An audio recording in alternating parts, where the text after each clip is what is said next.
Hey, beautiful people. It's your girl Rocqi from the It's So Real podcast and Rocky's Reactions. Please like, share, and subscribe. So today on Rocky's Reactions, the same hate comments that I was reacting to last time. Check out Also Accused of OPP and Polyamory for that reaction. As well as, again, me becoming stronger in my boundaries, I started researching how to deal with haters and trolls, and I actually feel a lot more confident in my boundaries. They have specific strategies to use in order to not let those comments in internally.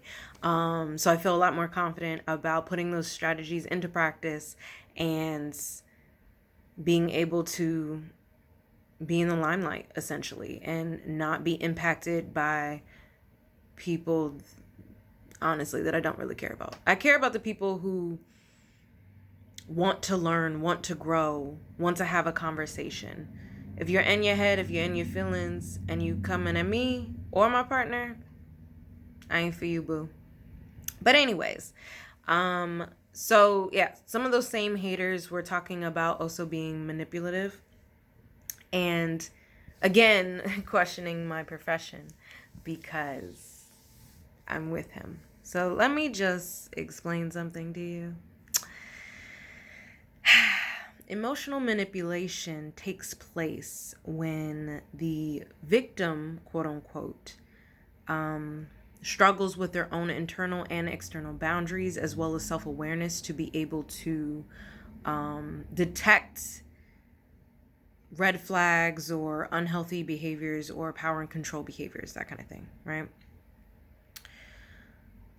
So just as a starting point, yes, I'm a licensed marriage and family therapist. I've been practicing for 6 years, got my master's in this shit. Like, I have a little bit more information than the common layperson. Okay?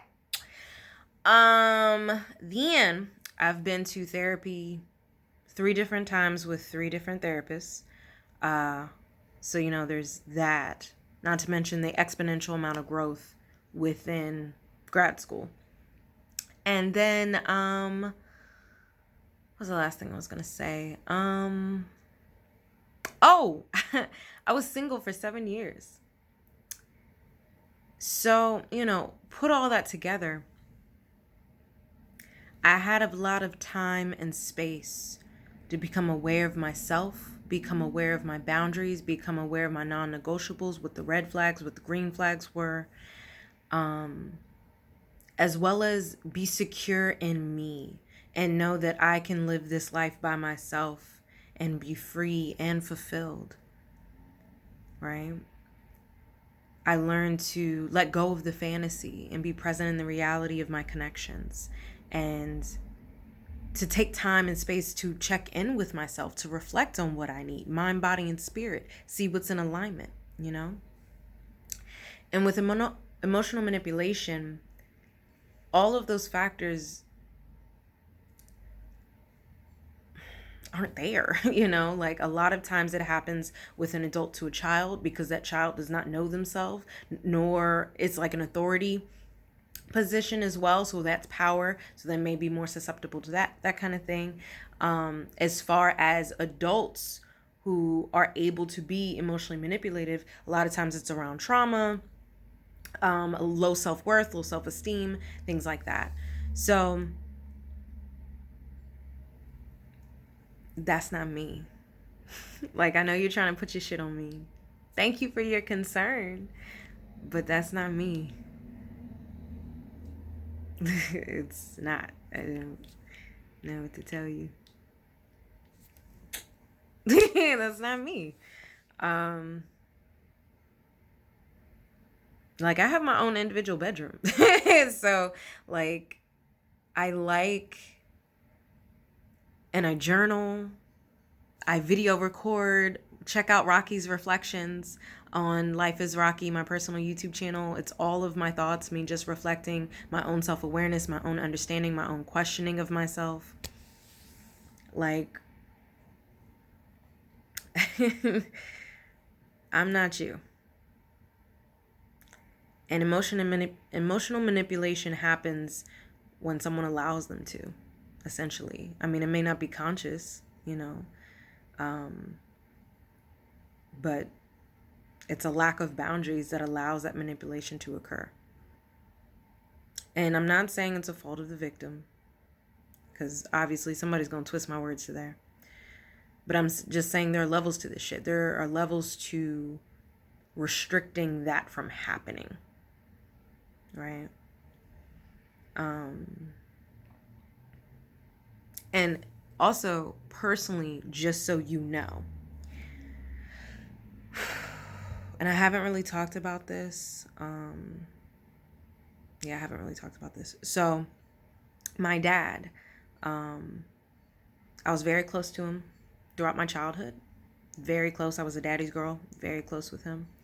But once I graduated and started finding myself, we started butting heads a lot, because I realized, like, we had different beliefs, we had different values, we had different viewpoints on life, and he started trying to control me.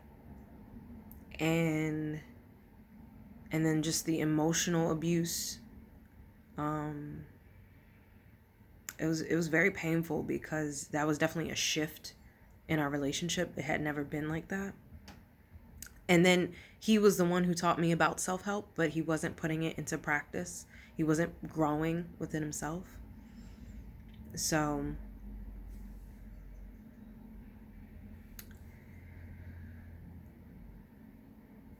yeah, like, my dad was trying to manipulate me.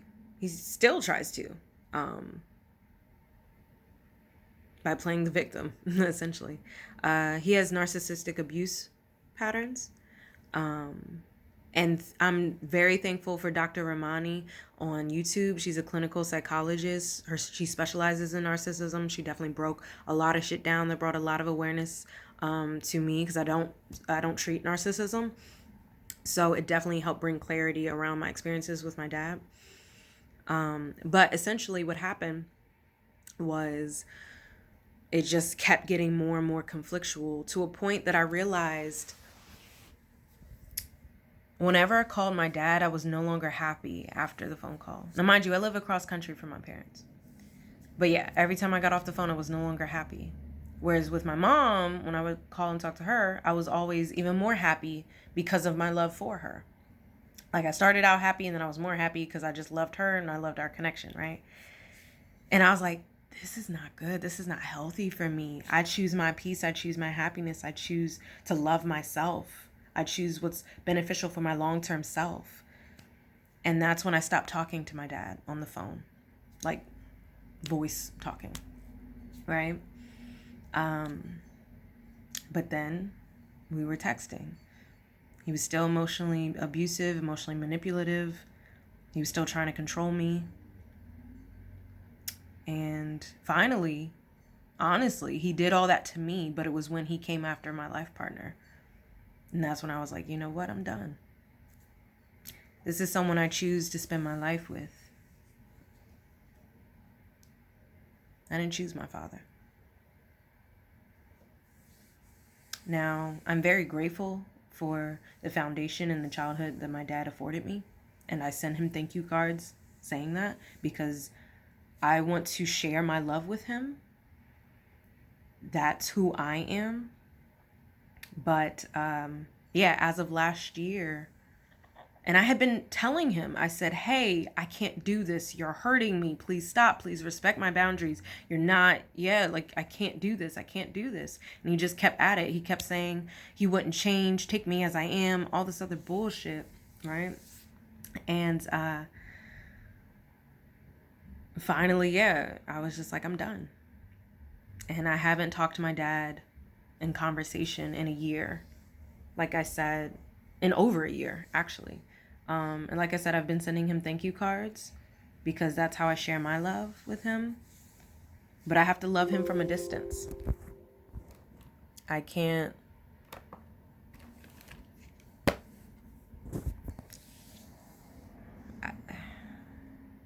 My boundaries aren't strong enough to be within his energy and not be impacted.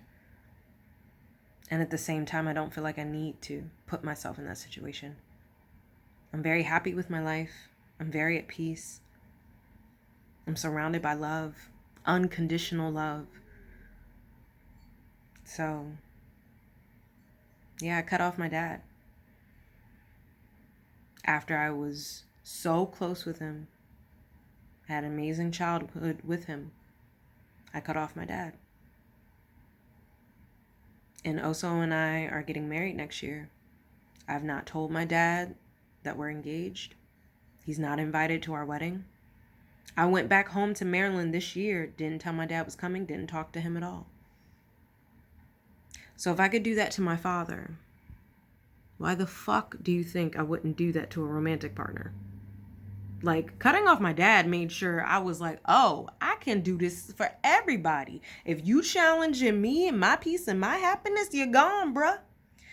So again, when I say I am not you, listen to that and stop putting your shit on me. Okay? Peace and love.